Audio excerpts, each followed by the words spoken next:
নমস্কার বন্ধুরা, ঘরোয়া রান্না বাই চৈতালিতে সবাইকে স্বাগত জানাই। সবাই কেমন আছেন? আশা করছি ভালো আছেন, আমিও ভালো আছি। আজকে আমার রেসিপি হচ্ছে ছানার পায়েস।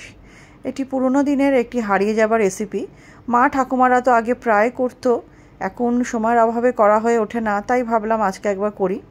এই ছানার পায়েসটা যে কোনো জন্মদিনে বা পুজো আচ্চার দিনে অনায়াসে বানিয়ে ফেলা যায়। বিশ্বাস করুন, খেতে অসাধারণ নয় আর খুবই সহজ, করার কোনো ঝামেলাই নেই। আমি 300 গ্রাম মতো ছানা একটা রুমালের মধ্যে জল ঝরতে দিয়েছিলাম, ওপরে একটা ভারী বাটি চাপা দিয়েছিলাম যাতে জলটা ভালো মতো ছেঁকে যায়। তারপরে ওই আধ ঘন্টা মতো রেখেছিলাম। তারপরে ভালো মতো ছেঁকে নিয়ে রুমাল থেকে বার করে একটা প্লেটের মধ্যে আমি নিয়ে নেব।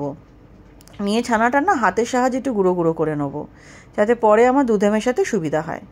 নতুন বন্ধু যারা আমার ছোটো চ্যানেলে নতুন, ভিডিওটি প্রথম দেখছেন, অনুরোধ করব আমার রেসিপিগুলো যদি আপনাদের সামান্য হলেও ভালো লেগে থাকে চ্যানেলটি সাবস্ক্রাইব করে পাশে থাকবেন। পাশে থাকা বেল আইকনটি প্রেস করে অল নোটিফিকেশানটা অন করে নেবেন, যাতে আমি যখনই চ্যানেলের রেসিপি আপডেট করব আপনাদের কাছে নোটিফিকেশান চলে যাবে। আর রেসিপিটি ভালো লাগলে লাইক করে দেবেন ভিডিওটা, আর ফ্রেন্ডস ফ্যামিলির সাথে শেয়ার করতে ভুলবেন না। ছানাটা ওদিকে আমার গুঁড়ো গুঁড়ো করা হয়ে গেছে। এদিকে আমি কড়াই চাপিয়ে 500 মিলি দুধ দিয়ে দিয়েছি। দুধটা ফুটতে দেবো, তার জন্য 3টে এলাচ আর 10 টাকার যে গুঁড়ো দুধের প্যাকেটগুলো হয় 2 প্যাকেট দিয়েছি। দিয়ে খুব ভালো মতো খুন্তির সাহায্যে নেড়ে নিতে হবে, যাতে গুঁড়ো দুধ দলা পেকে না থাকে। আর এই দুধটা আমাকে একটু ঘন করে নিতে হবে, কারণ ছানা দিয়ে আমি বেশিক্ষণ ফোটাতে পারবো না, তাহলে দুধ কেটে যেতে পারে।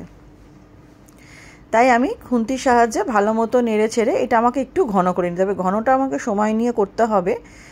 এইটা আমার ঘন করতে আমার প্রায় 10 থেকে 15 মিনিট সময় তো লেগেইছে। এই দুধটা ফোটাবার সময় আমি এখানে ছোটো কাপের 1.5 কাপ মতো চিনি দিচ্ছি। আপনারা চাইলে চিনির পরিমাণটা আপনাদের পছন্দ মতো বাড়িয়ে বা কমিয়ে নিতে পারেন, কারণ অনেকে পায়েসে বেশি মিষ্টি ভালোবাসেন, অনেকে কম মিষ্টি ভালোবাসেন। আমার একটু মিষ্টিটা কমই ভালো লাগে। দিয়ে খুব ভালো মতো এটা আমাকে সময় নিয়ে ফুটিয়ে নিতে হবে, কারণ চিনি দিলে তো একটু পাতলা হয়ে যায়, তার জন্য। রেসিপিটা আশা করছি আপনাদের ভালো লাগবে। ভালো লাগলে অনুরোধ করব অবশ্যই ট্রাই করবেন। কেমন লাগলো কমেন্ট সেকশন জানাতে কিন্তু ভুলবেন না। আপনাদের কমেন্টে খুবই ভালো লাগে, আরও বেশি উৎসাহিত পাই কাজ করার। খুন্তির সাহায্যে নেড়ে চেড়ে নিলাম ভালো মতো। যখন দেখবো ভালো মতো ঘন হয়ে এসেছে, এই পর্যায়ে এর মধ্যে আমি ছানাটা দিয়ে দেবো। ছানাটা হাতের সাহায্যে গুঁড়ো গুঁড়ো তো আগেই করে রেখেছিলাম। ছানাটা দিয়ে কিন্তু এটা আমি খুব বেশি হলে 15 থেকে 20 সেকেন্ড একটু হালকা নাড়াচাড়া করব। আর এই সময় আমি এর মধ্যে কাজু কিশমিশটা দিয়ে দেবো। কাজু কিশমিশটা দিয়ে দেওয়ার পর কয়েক সেকেন্ড একটু ভালো মতো নাড়াচাড়া করে যখন দেখবো একটু ফুটফুট আসছে, আমি গ্যাসের নবটা অফ করে দেবো। গ্যাসের নবটা অফ করে এটা আমাকে ঠান্ডা হতে দিতে হবে। একটু পাতলা পাতলে নামাবো, কারণ যখন ঠান্ডা করব না তখন এমনি চাপ হয়ে যায়, তারপর এটা ফ্রিজে রাখলে আরও চাপ হয়ে যায়। দেখুন ঘনত্বটা এরকম থাকবে।